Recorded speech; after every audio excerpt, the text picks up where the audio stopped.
When was the last time you took a leap of faith, trusting that everything is going to work out? Do you crave growth, or are you merely content with the status quo? If you want more out of your life, out of your career, and out of your relationships, you are in the right place. Take the leap and discover how to create a life by design rather than living it by default. Real success starts with you. Now here's your host, Colleen Biggs. Hello, listeners, and welcome back to another episode of Take the Leap. I am your host, Colleen Biggs. And as you know, week after week, we bring in experts that are going to share with you a little bit more about how you can design your life to look the way you want it to look. And how many of you have a job or are walking around doing something to earn money? We all know, right? That's the only reason why we're working, is because everything around us costs money, whether it's food or housing or whatever that may look like, schools, clothing, or we would all just be walking around naked and not have any homes. And that would be really weird for us to see out there. But that's why we're working. So is what you're doing aligned for you with who you are? Is it aligned with your purpose? Many of you have heard my story when I left corporate America back in 2018. I loved what I did with my clients. I was not aligned with kind of the corporate structure. And I had figured that out. And it took many, many, many years to figure that out. And I am beyond happy and joyful. And the money's the money's great, but I will tell you the happiness, my time freedom, my choice freedom, all of that is so much more important to me. And I'm aligned with my purpose of taking women and moving them to financial independence so they can make enough money in their businesses to have choices. And that goes all the way back to when I was 17. You all know I left home and I didn't have the greatest upbringing. And I will tell you, I knew I needed to be financial independent, but that independence has given me my choices. Now that I'm 52, what choices are you making? Are you making choices to align yourself? We're going to talk about alignment and purpose today. That's why I brought that up. And Shoemaker's here, very excited. She moved to Sweden, and I've got some really great background on her. So I'm excited to talk with her all the way from Greensboro, North Carolina today. But before we do, I want to thank today's sponsor of today's show, Ally Spine Center. And what sets their office apart from other offices is their focus and expertise in treating degenerative spinal conditions, including disc disease, bulging herniated discs, spinal stenosis, neuropathy, sciatica, pain, tingling, and numbness in the arms, hands, legs, and feet, as well as severe and chronic neck pain and headaches. And I will tell you, I had severe chronic pain in my neck, and I went there, and they're just an amazing office. They specialize in corrective care, not just the treatment of the symptoms. I think that was the main thing for me. So they use physical medicine modalities, and in many cases, they do take the pre and post images to help you determine your structural improvements of the spine. So they are located here in Scottsdale, Arizona.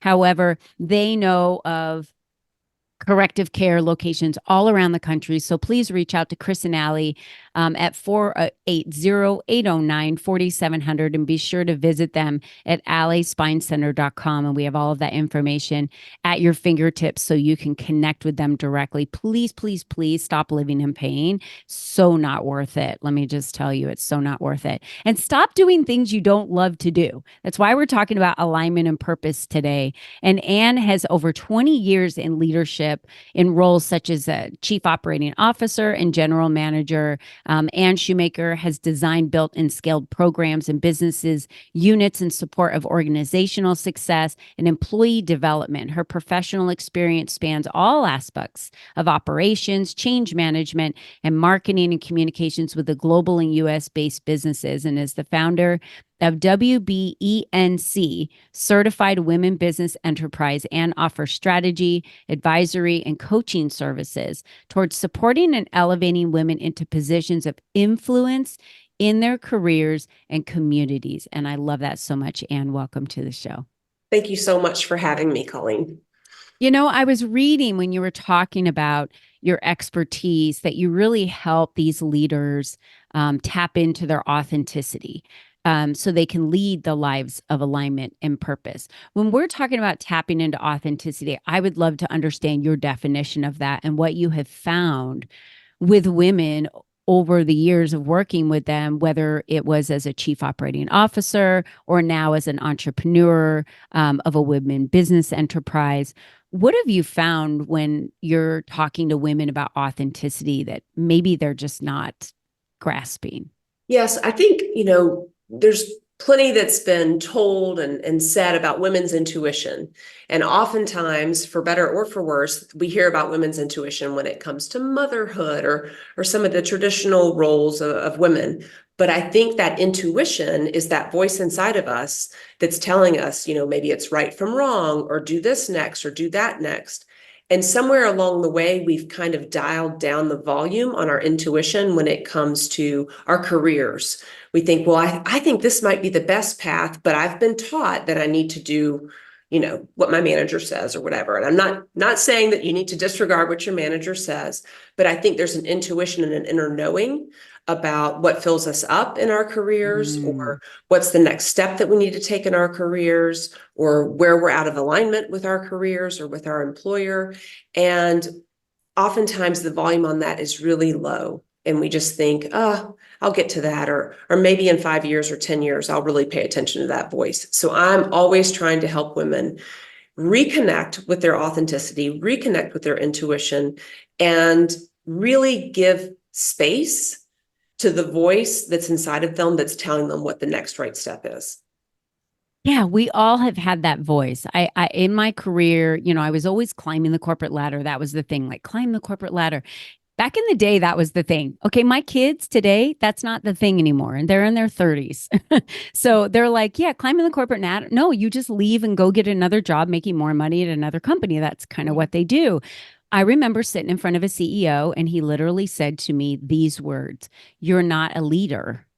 And I felt sick to my stomach because I was like, this isn't right. Something he's saying isn't lining up with me. Like, Yes. why? How is it that I'm a director at my church? How is it that I'm a director in my community? And all these people see me as a leader. And then all of a sudden, this individual in front of me says that. And I'm like, oh, it was like a punch in the gut.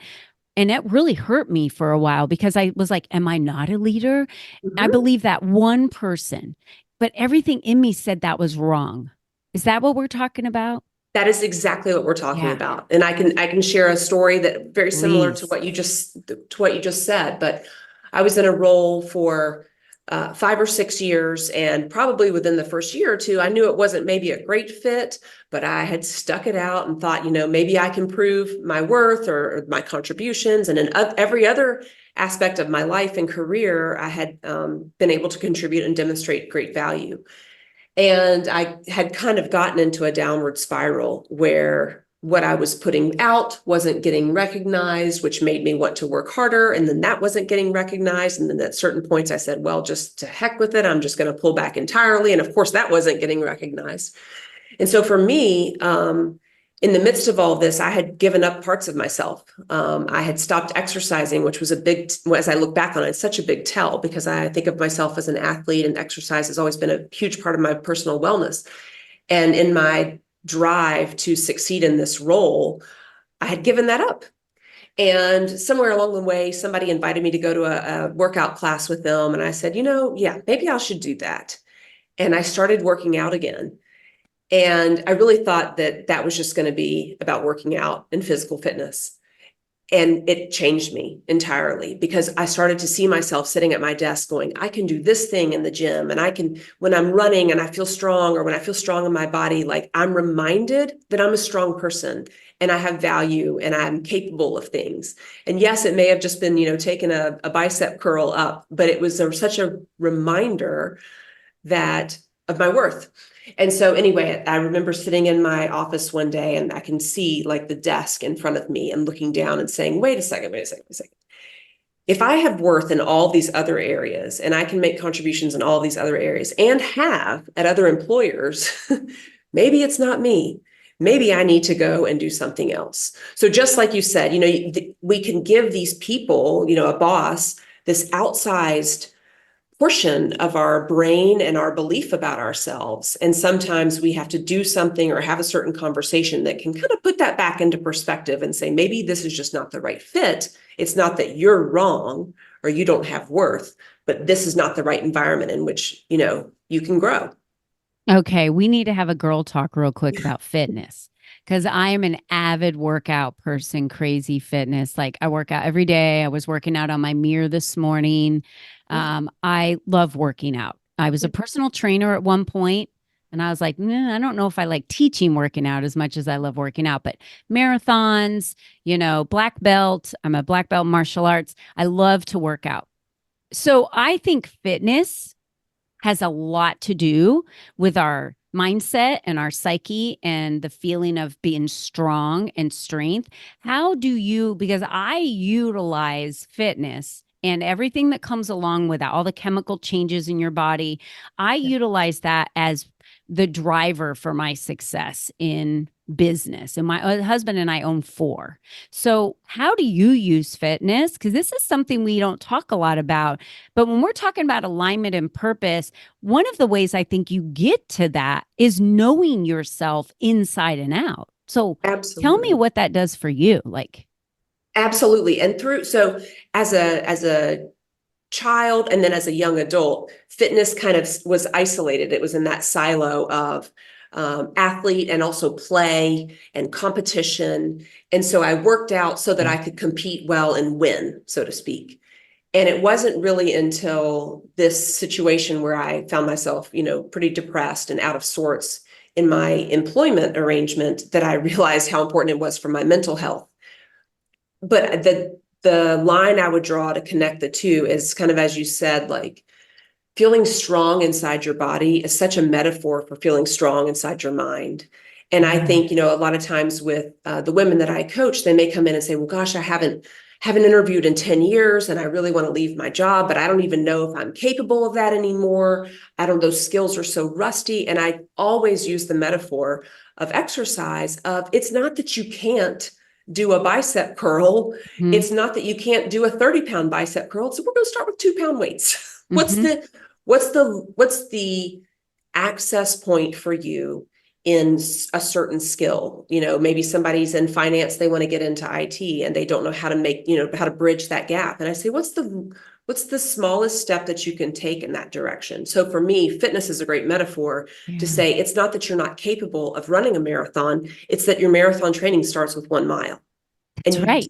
You don't have to run 26 miles all at once today. You can do it in 3 years if you want to, but you just have to start, and you have to start at a point of accessibility. It's with everything. Starting a business, you just have to start. You just have to start. And I always say to get a mentor, to get a guide, to whatever that is, right? So if you want to be a runner, start getting in groups that people run. Start working with mentors of someone that can teach you what you need to do fitness-wise, nutrition-wise, And so what you do in coaching and mentoring, and what I do is, with women and the mentoring and coaching that I do, it is so crucial because we are always at a point in our lives where we don't know something. We get there all the time, every level, every new thing that you try, acquiring a business versus starting a business, very different mindset. It's very different how you look at a business when you buy one, because we've bought businesses versus starting them from startup and from scratch. So when you're working with your clients, you've taken a lot of leaps. I've asked questions, and for my listeners, I ask a lot of questions of my guests, like, where are some times you've taken your leaps? And I love stories when you're like, I quit my job and I moved to Sweden when I was 23. And who wanted to quit their job and move to Sweden when they were 23? I did, right? But I didn't because I was too scared to. So it sounds to me like you've taken some leaps over your lifetime that maybe you didn't know how it was going to turn out in the end, but it is what has shaped you into to really understanding, like, whatever I do, I need to be authentic in that, and that's going to drive that purpose for me. Absolutely. And you brought up Sweden, and that's a perfect story in terms of authenticity, because if you knew me and the type of driven, hard worker, type A type of person, when I called my parents to say, I'm going to quit my job in Washington, D.C. at a very well-known consulting firm and go live in Sweden with no plan, with my boyfriend, by the way, um, you know, at least one phone call that I had was like, are you out of your mind? Mm-hmm. Another phone call that I had said, go, be free, do it now. This is the time. And I'm grateful. I'm grateful for both of those. But that was a moment where I said, I always wanted to study abroad. I played college soccer. That wasn't possible to study abroad with the commitment that I had made. And even though I didn't have a plan, I did have some of the bases covered in terms of we had shelter, we had a car, we had an income. So it was an opportunity to say, here's my opportunity. And I just need to take the leap, get the plane ticket and go. And let's test some things. How is this relationship? Is this strong? Can it survive? What can I do? Can I find employment? Can I, and I ended up going back to school and getting a master's degree. And it turns out that it was free. So none of those were things that I had looked into before I went, but I took the leap and believed in myself that inner knowing that said, this is something you need to explore. You've always wanted to live abroad. Even though I was a French major, I would have loved to have lived in France. But we lived in Sweden and I made some of the best friends of my life and ended up walking away with a master's degree with debt free. So that inner knowing, I believe, and people have all different sorts of beliefs, but it can start and end with the inner knowing, or you can believe that it's connected to a higher knowing. And whatever you believe is right for you. But for me, I feel like there were a lot of forces that were coming together saying, I got you and it's okay, but you need to follow what I'm telling you to do. I think, I know in my business, I pray a lot and I talk about God on my podcast and I welcome anyone to talk about whatever their belief is for sure. But I pray a lot for decisions and then I give myself some space and meditate and, wait for answers. It could be weeks or whatever that looks like. But I believe that there's a time when we get like a confirmation to know like, yeah, this feels right. This is something I need to do. And it again, those around us get scared because they're not where we are. And I think we need to address that because like you said, someone was like, you're crazy. Well, that was them speaking because they wouldn't do it. Right. Right. Just like that CEO, I really believe to today, that CEO speaking to me was speaking about himself, not really about me. Right. But I didn't understand that back then. And I still believe that there are women out there today that don't understand that. They don't have the knowledge of that when someone else is labeling them something, it's the person that is struggling with it that's putting the label on them. It's not their label to own, to walk around with. And are you finding that women that are coming to you, they're just drowning in labels of maybe things that they've put on themselves, other people have put on them, because deep down they're like, but I know I'm really good at this, but no one's giving me a chance or no one's listening to me. Right. Yes. Yes to all the above. Yes, we're drowning in labels. One of the words that I'm always on the lookout for is the word should. And I think maybe it's a little ugly, but don't should on yourself. Don't should. If you have so many shoulds that are coming up, I should be taking the chicken out of the freezer and not sitting here resting after my long day. I really should be, doing X, Y, and Z. Like we need all kinds of things in our lives to feel whole. And that includes rest. And that includes wellness and activity. That includes self-care, not caring for others at certain times. Yes, we do lots of things to take care of the people who are important to us. And we can't do that if we haven't taken a moment to breathe, to meditate, to connect with whatever we believe in. And I do think it's important that women understand that other people do come to us with labels, and that's fine. That's up to them. What we do with those labels and their opinions, that's up to us. So that's where I want to help people, as you said, kind of say, is this about him and his belief of my leadership capabilities? And that's fine. He can believe I'm not a leader. I know I am. And then for me, like in a coaching, discussion would say like, so what can we do about that? What's the smallest step that you can take to kind of work on that leadership muscle a little bit and make sure that that's really an area you want to pour more into before you quit the job or do the next thing. Like, let's go ahead and test it some.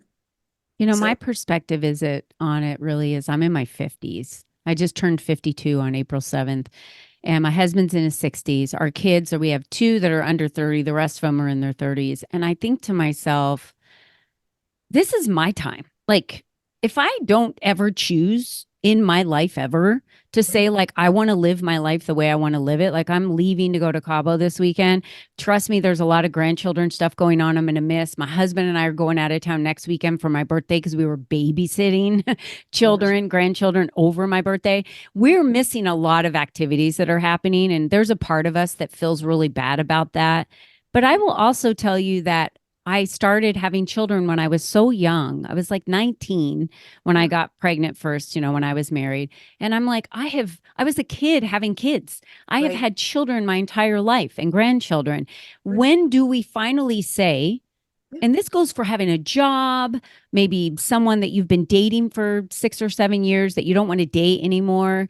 When are you ever going to say, this is my life? I'm going right. to give myself permission to make choices, to do the things I love to do. Like maybe you feel like your family needs you, but I will tell you, your fitness needs you more because Yes, we pour from empty cups. Like you've got to fill yourself up. I started going to retreats this year is the first time. Like I'm in my 50s and it's the first time I'm doing this stuff. yeah, And it feels so good to not feel guilty doing things for me, for what right. I need. Like I remember being at Disneyland and loved the Incredicoaster so much. I told my husband, go catch up with the kids and grandkids. I'm going to go on as a single rider 3 more times because I get this such a high when I ride a fast roller coaster. I laugh, I giggle, my stomach, gets all fluttery and it feels so fun that I Yes. just wanted to keep riding the roller coaster. And I only took 30 minutes to keep riding it. And then I caught up with everyone. He's like, how you doing? I'm like, that was like the funnest time of my entire year was Yes. being on that coaster. And We that, have to do this. yes. So I'm always encouraging people, just it sounds like exactly the same as you, of being mindful, and my mindfulness or meditation practice can help with this, but being mindful of what you're doing, who you're with, when you feel like the fullest expression of yourself. Mm, And so a lot of the coaching I do is at the intersection of career and life, but the same thing applies in your career. I love Like that. what meeting were you in where you thought this is really fun? And if you haven't been in a meeting recently where you thought this is really fun and cool, like let's hold space for that. What Right. would make for a really fun and exciting experience for you in your career or at work?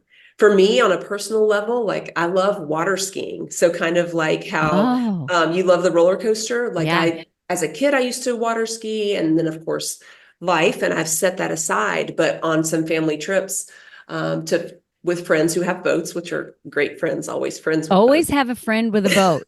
Don't Yes, ever have a boat. I've had a boat. It's a lot of upkeep. Just have a yes, friend with a boat. 100%. But it's like, water skiing is just, as you said, Yeah. I mean, I find myself back there, however many feet behind the boat, just laughing. I don't even know what's going on in my head, but I'm giggling. And the thought of just Yeah. freedom and nature and family and all the things, or sitting on a boat, whatever.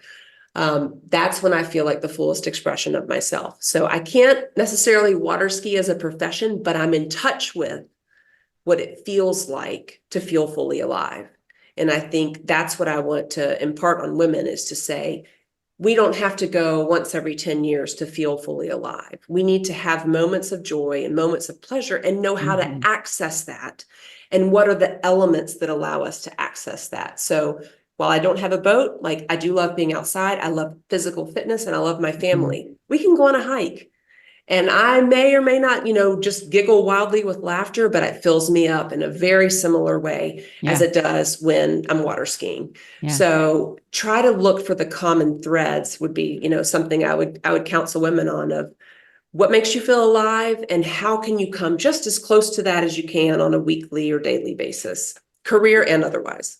Yeah, I work out on a mirror, like the Lululemon mirror. And the reason why I do that is because I usually curse out my personal trainer the entire time I'm working out. Cause I'm like, are you serious, girl? Do you know how heavy those weights are? I can't lift that. I'm constantly cursing them out and it's hilarious. But I love it because I'm the type of person that I don't want to get in the car and get all dressed and drive to a gym. And I used to do that way back in the day, and I don't feel like it anymore. I want to just get it over in the morning and do it. And I feel great and I get in the shower and I get ready and I feel strong for the day. It like sets me up. And, I was just laughing at some of the things you were saying because I think if you haven't even laughed in a while, you need to start questioning your life. Anna and I are here to give all of you permission today. I mean, come on. Like, life is not that bad. I have a friend that was in the NBA, and he shared with me that when their plane went down, like he was in a plane crash that crashed. Yeah. He said everyone was on the phones. They were trying to burn the fuel off with the, circling around it so it wouldn't be so blow up on impact when they went down. And he said no one to check their bank accounts. Nobody talked about work. No one called and said, "Hey, I need you to take over this stuff from our." Not one person. Everyone called everyone they loved. Mm-hmm. So if relationships are so important, then why is that not the first thing that we are focusing on in our entire life until the day we die? 100%. Why? He said for some people, that was the worst day of their life. For some people, they became victims after that. He said that changed my entire life. And he went a completely career shift. And he said, I was into like money and models and all that stuff back then. And he said, now he's like a shaman. He's into relationships and helping people find their inner peace and working through trauma. And I'm like, he's like, that is the most important thing on earth. So for every woman listening, if you're not the most important person to you, there's a problem. Right. So you need to treat yourself as if you are. And my gosh, would you do something to laugh? I don't care if you got to get on your phone for 5 minutes after this and watch a TikTok comedy or something. Yes. Laugh. It's fun. Yes. Yeah. And we have to have those moments to break, right? Yeah. We have to allow ourselves the space for that. There's an author who I really like, Tiffany Dufu. She founded The Crew. I think she's now leading the charge at I'm gonna remember it here in a minute, but she's a wonderful leader. But she's written a book called Drop the Ball. And in it, she tells her story of kind of intersection of career and life. And at the end, she basically sums it up and says, you will not be able to advance in your career or live the life you want if you are not crystal clear on what matters most to you. That's it. And I would just add to that and say, get clear on what matters most to you, then make sure your to-do list and your calendar reflect that. Yeah. Because you can say family comes first or my marriage comes first and have a full calendar of work. So making sure there's alignment between what you know and believe matters most to you and how you're actually living. That worked out perfect. You must have been reading my mind. I was going to say, do you read? Is there a favorite book that you have? That was perfect. So that worked out really great. What one last thing would you like to leave with the listeners of something that you feel is just crucial for them to hear today based on what your intuition is telling you? Well, what it's telling me is there's alignment between you and I, Colleen, on you mentioned meditation earlier. Yeah. And it's free. You can do it by yourself. There's guided meditations on YouTube and all over the web, but make sure you're spending time with yourself in a quiet space so you can hear your intuition, because it won't always scream at the top of its lungs. Sometimes it just kind of taps.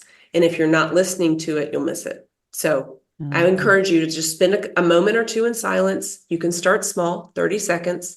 You can work your way up if you're somebody who likes to see progress, but spend some time quietly with yourself. And you are a doll. Like, I love that you're really driven, right? That's me. Like, I love to be around really driven women, but I also love to be around women that are not only driven, but they understand themselves and they just have this heart of gold for lifting and elevating and empowering other people. And I feel like you do that. And I know our listeners are going to want to connect with you. Are you kidding me? Like, why wouldn't they? So do you want them to go on your website and do something? Do you want them to connect with you socially? What is the way that you like to connect with listeners? Yes. So I'm on LinkedIn. I love LinkedIn. And so I'm Ann Shoemaker. That's Ann with an E and SHOEMAKER. I'm also on Instagram, and I have let loose a little bit more over there. And that's at Career Advisor Ann. On my website, which is annshoemaker.com, I have tons of free resources. So there's, I think, over a dozen cheat sheets and things to keep in mind that might be helpful for people as they navigate their careers and the intersection of career and life. I love that. Well, I know that everyone's going to want to go out and check you out. So you can go to AnnShoemaker.com. Don't forget to connect with her at Ann Shoemaker Greensboro on LinkedIn. So you can just look her up. We'll have it all at your fingertips here. You can just click on it. And I love IG, right? I love Instagram. And I just kind of let loose everywhere. I have zero filter. So people, you get what you get all the time with me. There is no filter. It doesn't matter if it's on LinkedIn or if it's on Facebook or Instagram, or if you see me in person. I just am who I am. And it's very clear for everyone exactly who Colleen Biggs is. And I think we can say today we know exactly who Ann Shoemaker is too, based on what you've shared with us today. So thank you for taking us on that journey and giving women permission to really design their life, as we talked about from the very beginning, and get into alignment and purpose. And if you're not living an authentic life, Ann is the person you need to reach out to, because she's going to be the one that's going to get you. I love where she said she's at the intersection of career and life, right? So that's very important. You are in both of those. So they're not separate things. Please remember, it is your life. Align it all the way that you want it to be aligned. And Ann's the person that can take you there. And remember, you're the only you that's ever been. You're the only you that's ever going to be. So if not now, when? I mean, I'm 52. I've got probably the way I'm looking at it, I think I have another 50 years. I want to live to be like 102. So if I have 50 more years, and I just really felt like I spent the first half of my life doing what everyone else wanted, raising my kids, doing the whole deal, right? Whatever your parents wanted, then I went into being a parent, and it was all about the kids and then career and doing, I felt like I was constantly trying to be something for everybody else. And this is the first time in my life, it's like, what is my purpose? What do I want? What do I want my life to look like for the rest of my life? And that's exciting. It's like riding a roller coaster. It's like water skiing. What is it that you want to do? Ask yourself that question. Write it down. Send us an email at info@colleenbiggs.net.